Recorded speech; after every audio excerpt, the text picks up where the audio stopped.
بسم الله الرحمن الرحیم. اللهم صل علی سیدنا محمد وعلى ال سیدنا محمد وبارک وسلم تسلیما. دا وخت کې زه چې په کوم ځای باندې ولاړ یم نو دا جبل نور دی او په جبل نور کې موږ د حرا د غار د پاسه ولاړ یو. زموږ نه وړاندې دا منظر تاسو په نظر باندې راځي به چې دا غار حرا دی او دا په دغه ځای باندې د کوم ځای ته چې دغه طرف ته ښې لاسه تاسو په نظر باندې ښکاري دغه ځای کې د هغه طرف نه دا خلک رانوځي دلته په قطار باندې ولاړي او دلته کې دا کم کسان چې دي د سپینو جامو والا نو په دې ځای کې د غار ته نوځي. موږ بالکل د غار د پاسه ولاړ یو.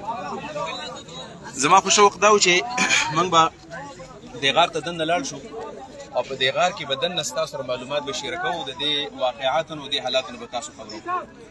د ډېرو ملګرو اصرار دی خاص کر دلته په مکه کې په دې ګرد نوا کې چې کوم ملګري دي امیر سلطان بھائی زمونږ د حسین احمد کانجو صاحب د سوات کوم چې سابقه منسټر ساينس ټیکنالوژي و دغه وراره دی دلته کې ډرایوینګ کوي په دې ځای کې.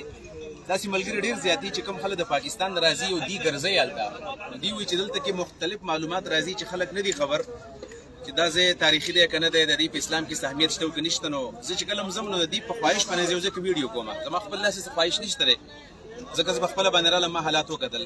به هر تقدیر زما خو شوق دا و چې زه به ښکته کوزېږم او دا حالات به ګورم. اگر چې ګورم هغه حالات سازګار شو نو زه به ستاسو سره په دې کسې ویډیو شروع کوم. موږ چې په دې کوم ځای باندې ولاړ یو زما مخ بالکل حرم شریف ته دی او دا چې کوم بلډینګ دی کلارک بلډینګ چې کوم دی دا واچ ښکاري موږ ته کوم ټاور چې کوم دی کلارک ټاور ګړی بلډینګ چې ورته ویل کېږي دا حرم شریف دی مخامخ دا منارې ورسره ښکاري.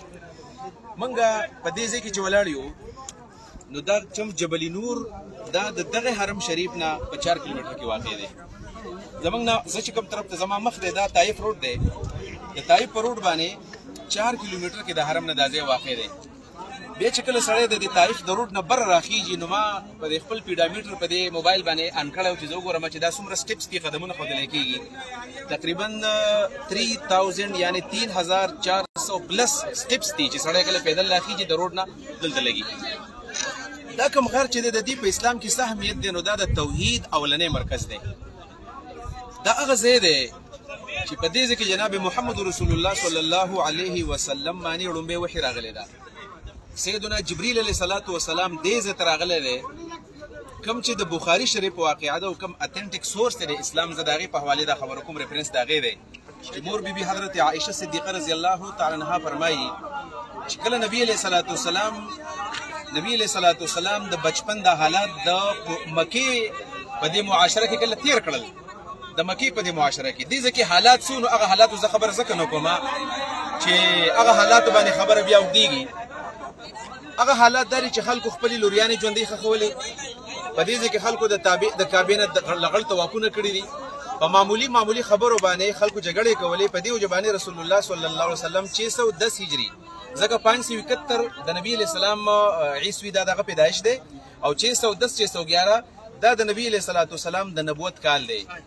د تاریخ په لحاظ باندې دا 20 اپریل دی سحر دی 20 اپریل سحر د پیر په ورځ باندې او دا 9 ربیع الاول. اگر چې په دې کې خو اختلاف شته چې 9 دی که 8 دی که 12 دی عوامو په ذهن کې خدا چې دا 12 دی خو 9 ربیع الاول نبی علیه الصلاة والسلام پیدا شو. 9 ربیع الاول یا 20 اپریل 571 او بیا په 610 عیسوي کې نبی علیه الصلاة والسلام دلته راغلی دی. مور بیبي حضرت عایشه فرمایي چې کله نبی علیه السلام په دې حالاتو نظر نو دې حالاتو نه تنګ شو نو ثم حبب الیه الخلا.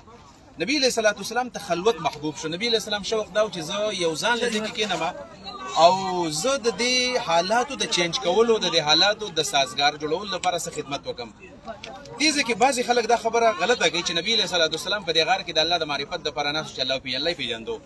نبی علیه الصلاة والسلام پیدایشي مسلمان دی. د الله رسول صلی الله علیه وسلم دغه په ژوند کې د شرک اړو امیزش نشته. نبی علیه الصلاة والسلام موحد دی د روز اول نه. دې ځای چې نبی علیه السلام راغلی دی د دې معاشره کې د یو عظیم ریولوشن دپاره راغلی انقلاب دپاره. دا د انقلاب مرکز دی. زمونږ عام طور باندې ذهن دا دی چې بس دا رهبانیت کوي. نبی علیه السلام په ګوټ کې الله کو داسې نه وه. نبی علیه الصلاة والسلام دین ابراهیمي نبی علیه السلام 100% پیژاندو. د بخاري شریف حدیث دی چې حضرت عایشه فرمایي چې نبی علیه السلام په دې غار کې ناستو خلکو ته څه کول کان یتحنثو. د کان یتحنثو معنا امام ابن حجر اسقلاني کړل کان یتعبد یو معنی دا ده چې دلته به عبادت نبی علیه السلام کو. او دویم دا چې دا یتحنثو دی او یتحنف د دین حنیف نه دی چې نبی علیه السلام په دین حنیف باندې دلته عبادت کړی دی. دین حنیف د ابراهیم علیه السلام دین دی. دا اوس هم کوم حرم شریف کې یو روډ دی هغې ته ابراهیم خلیل روډ وایي، ښار ابراهیم خلیل. یعنې اوس هم د ابراهیم علیه السلام نوم ژوندی دی. انشاءالله موږ به ځو تاسو ته به ښیم زه کوم چې د اسماعیل علیه السلام مذبح دی کوم ځای کې هغه د حلالولو دپاره انتظام شوی و. یعنې دا دین حنیف نبي علیه السلام عبادت کړی دی 100% د توحید مطابق، او نبي علیه السلام بغیر د شرکیاتو نه عبادت دلته کړی دی. اوس څه عبادت دا عبادت باره کې خبره زما نه اوږدېږي، زه به شارټ وایم. یو خو دا دی چې نبي علیه السلام ذکر کړی دی، مراقبې کړې دي. ولې؟ ځکه د خپل نفس باندې د کنټرول دپاره د مراقبو ضرورت دی، د خپل نفس د کنټرول دپاره د خلوت ضرورت دی. په ځان له ځای کې ناسته د هغې سره نبي علیه السلام واده کړی دی. دا د واده نه پس نبي علیه السلام دلته راغلی دی، او دلته به میاشت کې ناستو. میاشت پس به واپس لو، خپل بیبي سره به ملاقات کېدو، هغې به له خوراک جوړ کړو، د خوراک نه پس به دلته راغلی دی. په دې ځای کې زه یو خبرې وضاحت کوم، هغه دا ده چې نبي علیه السلام هغه رهبانیت نه کړی کوم چې په مسیحیت کې یا کوم چې په دې زمانه کې کوم ګران او کوم خلک تصور پیش کوي د رهبانیت چې خوراک به نه کوي، چلې به لګې او ځان به سختي به تېری. نه، نبي علیه السلام داسې عبادت نه کړی. نبي علیه السلام به ټیک ټاک خوراک ځان سره وړو، چې خوراک به ختم شو د میاشت خوراک بیا به خپل وطن ته تلو. دا 4 کیلومتر لار ده، 4 کیلومتر تقریبا موږ چې دلته راوختو نو 35-38 منټ کې موږ راوختلو. نبي علیه السلام خو یو ډېر قوي انسان و. زما یقین دی چې نبي علیه السلام د حرم دلته کې په 45 منټه کې رارسېدلی دی، داسې ګران کراغته نه وه. او چې ډېر زیات چې 40-45 منټ کې هغه د نبي علیه السلام د لاروالی شوله. او کله چې د انسان داسې د غرونو شهزادی او نبی علیه السلام د غرونو یو شهزاده دی، په غرونو کې ګرځېدلی دی. دا تاسو کدی شي شاته زمانه دا وادي جلیل ورته ویلی کېږي، د کوم لوري ځای پورې دا تاسو ګورئ. دا ښکته بیا د حرم شریف ګرد و نواح ده، دا ګاونډ دی، دا حرم دی، او داسې عرفات دی په دې طرف باندې. یعنې دا خو دلته ګرځېدل دا اسان کار نه دی چې نبي علیه السلام دلته راغلی دی. بهر تقدیر نبي علیه السلام دې لپاره راغلی. دې سره نبي علیه السلام د دې معاشرې د ریفارمینګ دپاره د اصلاح دپاره کوشش کړی چې دا معاشره څنګه جوړه شي. نبي علیه السلام په دې کیفیت کې دی، او دا د رمضان المبارک میاشت ده چې رسول الله صلی الله علیه وسلم په دې غار کې ناست دی او د خپل معمول مطابق په عبادت کې مصروف دی. ابن حجر اسقلاني دا هم لیکلي چې په وخت کې 2 منځونه فرض دي، سهار مازدیګر لمونځ دی، نو لمونځونه نبي علیه السلام کړي دي. د هغې سره یو خبره دا هم کېږي چې نبي علیه السلام دلته چې ناست دی، نو دلته کې د حرم شریف ته راکتل چې دي که نه حرم ته دا ځان له یو خوند دی. څوک چې کله کعبې ته ګوري، نبي علیه السلام ته به موقع میلاو شو چې دې مرکز ته ګوري، د دې مرکز په اهمیت باندې نظر وکړي، دې مرکز ته به خلک څنګه راغونډ کړي، د ټول امت به څنګه رایو کړي، د دې ګندګونه به څنګه وباسي، د دې سوچ فکر دپاره ناست دی. او یا دا چې نبي علیه السلام دلته کې خالص د یو انقلاب د برپا کولو دپاره چې دا سړی کله یو پلانې کوي، منصوبندي کوي، د هغې دپاره یو ځان له ځای پکار دی. په یو ځان له ځای کې کښېني او سوچ فکر وکړي، نو هله سړی بیا دا تصور کولی شي. بهر تقدیر خبره زه لنډومه. نبي علیه السلام دې غار له چې کله راغی، په دې غار کې دی، او حضرت مور بیبي عائشه صدیقه رضی الله عنها فرمایي دا قصه ورته نبي علیه السلام کړله، زه په دې غار کې یم، او په دې کې داسې خو ما ته اوس فیل کېږي، داسې ځای یم چې دې غار نه دا داسې غار دی چې د دې نه یو ځای هم نه ښکاره کېږي. تاسو راښکاره کېدی شئ، د دې غار نه هېڅ شی نه ښکاره کېږي. یعنې دا مخامخ پهاړي ده، دا مخامخ چې دی دا ټیک د وادي جلیل د خو دلته کمرې دي، دې خوا کمرې دي، دې خوا کمرې دي، یو طرف ته په دې کې داسې څه ځای نشته دی چې د هغې نه څه ځای ښکاره شي. یعنې نبي علیه السلام باندې نور، یعنې په دې غار کې نور په 24 غنټو کې نه پرېوځي، شپې خو نور نشته، ورځې په دې نور نه پرېوځي. نو نبي علیه السلام معلومیږي دا چې داسې څه وایي ما کتل بهر ته، او د بار کتلو کیفیت باندې زه ډېر سوچ کوم. ما د دې ویډیو نه مخکې مسلسل سرچینګ وکړو، ما څنګه دا خبره کومه چې حدیثو کې داسې راځي نبي علیه السلام فرمایي داسې فرشته راتلله، رانږدې کېدله. نو والله اعلم چې نبی اسلام دې ټیم کې د بار د غار په کومه خله کې دی چې نبی اسلام د جبرئیل ښکاره کېږي، ځکه دلته خو هر څه بند دي. خو اني هاو نبی علیه السلام وایي چې جبرئیل راغی، رانږدې شو حتی چې د غار ته دننه راغی. دنده څنګه راغی؟ فرشته خو انسان نه دی. یعنې دلته دې خبر باندې ځان پوهول غواړي، ډېر خلک په دې خبرو نه پوهېږي. کله چې فرشته د انسان خواله راځي، دا بیا په بشري صفت کې راځي، انساني صفت کې راځي، هغه ملکوتي صفت د هغې نه ختم شي. دلته بیا د انسان په شکل کې دننه راغلی ده. بعضې علما ویلي دي چې دې کې ملي جلي صورتحال، بلا جله صورتحال، په دې کې نیم صفات د فرشتې دي او نیم صفات په دې کې د انسان دی. نبي علیه السلام یې دننه راغی او چې څنګه راننوتو فاخذني، زه داسې په دې کې راونیولم او ځان ترې رانږدې کړلم. اخذني فغتني، د غتني معنا ابن حجر کړله په عصرني، زه سم نچوړ کړم، زور راله راکو. او بیا نبی علیه السلام فرمایي دومره زور راکو حتی بلغ مني الجهد. دا الفاظ یادې دي حتی بلغ مني الجهد. د دې دواړو الفاظو معنا باندې زه تاسو پوه کوم. کله که دا جهد وشي، د دې مطلب دا دی چې دومره زور یې مال راکو چې حتی زه تکلیف ما ته راورسېدو. بلغ مني الجهد معنا تکلیف ما ته راورسېدو، یعنې زه خو کړلم. کله کله دا ملګري چې ډېر عمر پس میلاو شي، بله زور کله کوي اړوکې دننه مات کړل. نبي علیه السلام داسې و. یا دا ده نبي علیه السلام وایي فرشتې باندې زور کوو، خو چونکې دا په انساني صفت کې راغلی وه، پر رسول الله باندې یاد ساتي ان شاء الله. زه کوشش کوم که سوق عکاس ته لاړم زه دا واقعه شریکوم چې نبی علیه السلام د انسان اثر په نبی علیه السلام نه کېدو، انسان د پیغمبر مقابله نشو کولی.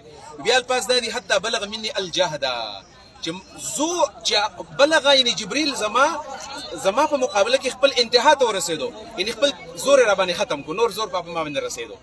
مطلب دا چې د جبريل زور د نبی اسلام نه زیات نه و، رسول الله زور ډیر زیات و. داسې یو ځکه کله چې انسان داسې د تقوا او دارنګې د الهیت او دارنګې د مراقبو عادت یي او دغه ټول تصور د الله رب العالمین سره نو چېرته هم په هغه باندې د چا طاقت نه رسېږي.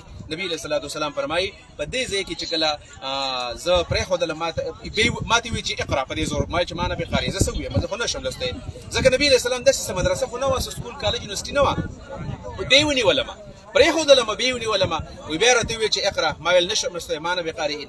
په درېیم ځل راته بیا چې اقرا، نو ما ورته چې ما نه بېقارئین څه ولولم، نو ما ته ویل چې اقرا. بیا الفاظ لري اعوذ بالله من الشیطان الرجیم، اقرأ باسم ربك الذي خلق خلق الإنسان من علق اقرأ وربك الأكرم الذي علم بالقلم علم الإنسان ما لم يعلم. دا پنځه آیتونه د سورة العلق دا په دې ځای کې نازل شوي دي.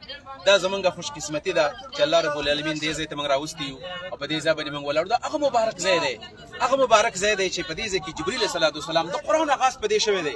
دا د الله کلام، تاسو یقین وکړئ. زه هغه کیفیت نشم بیانولی، په دې کې مبالغه به راشي، خو سړی چې ګوري دا ورته ښکاري چې دا ځای لکه د انقلاب یو ځای دی او دا د الله د کلام سره د هغې د تلقي او د هغې د اخذ کولو او د هغې د هضم کولو لپاره بلکل مناسب ځای دی. ځکه خو نبي علیه السلام انتخاب د دې ځای کړی دی. ما مخکې مې د ملګرو ته ویل چې دا خو قسمه قسم غرونه دي، موږ ته مخامخ یو غر ډېر لرې اوچت راځي، اخوا د عرفات دا غرونه دي. د دې غر انتخاب چې نبي علیه السلام کړی دی، دا د الله تعالی دغه الهام دی. نبي دې ته ارحاسات وایي، بیا موږ شریعت کې د ارحاس وایو، د نبوت د مخکې چې کوم وحي کې هغې ته ارحاس وایي. دا د نبي علیه السلام ارحاسات دي چې دا انتخاب یې کړی دی. نبي علیه الصلاة والسلام تکه توره شپه ده او دا نبی علیه الصلاة والسلام چې دا دلته راتلو، د دې نه موږ ته دا پیغام معلومیږي چې ګوره په غرونو کې ګرځېدل هم دا د نبي علیه الصلاة والسلام سنت دي. دا زموږ په شان چې وجود نه غټ غټ دي هغه نشي راختلی، تکلیف یې ورته ځان داسې جوړول غواړي چې موږ غرونو ته ختې شو. ټول عمر به سړی په راحت کې نه ګرځي. نبي علیه الصلاة والسلام سنت دی چې په غرونو کې ګرځېدلی دی. دویمه دا چې سړی په ځان کې دا طاقت پیدا کړي چې په یو ځان له ځای کې به شپه کولی شي. نبي علیه السلام ځان له شپې کړي دي. د هغې سره سره خپل نفس وجل دا د نبی علیه الصلاة والسلام ملحوظ نظر او رسول الله سلام فرمایي چې کله دا آیتونه ما وویلو نو زه دغه ځای نه راووتلم.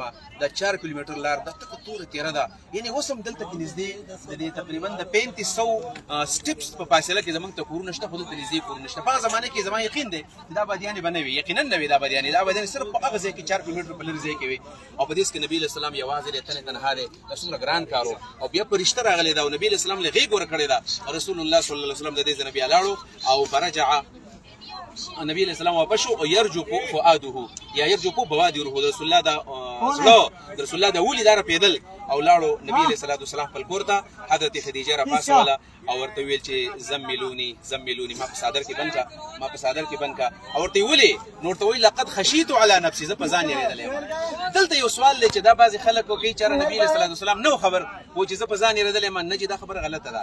لقد خشیت علی نفسي حافظ ابن حجر عسقلاني رحمه الله په فتح الباري کې 10 معنی کړي دي. په 10 معنو کې صحیح معنی کوم چې ترجیح ورکړې ده هغه دا ده چې لقد خشیت علی نفسي معنی دا ده چې زما سیره ده چې